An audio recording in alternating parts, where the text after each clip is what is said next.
Gaza Israeli গণহত্যার প্রতিবাদে দেশ জুড়ে বিক্ষোভ।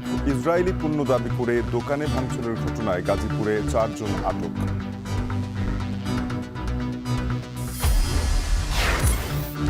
ফিলিস্তিনিদের সরিয়ে গাজা খালি করতে চান ট্রাম্প। ওয়াশিংটনে নেতানিয়াহুর সঙ্গে বৈঠক। পরমাণু ইস্যুতে শনিবার ইরানের সঙ্গে আলোচনা। সাবেক প্রসিকিউটর তুরিন আফরোজ উত্তরায় নিজ বাসা থেকে গ্রেপ্তার। জুলাই আন্দোলনে হত্যা চেষ্টা সহ একাধিক অভিযোগ।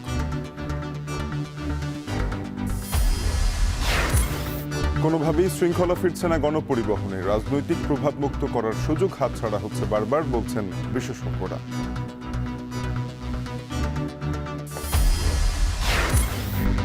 দশ লাখ কেজি চা পাতা অবিকৃত থাকার পরও আমদানি আসছে চোরাই পথেও। রাজস্ব ফাঁকির অভিযোগ ব্যবসায়ীদের বিরুদ্ধে।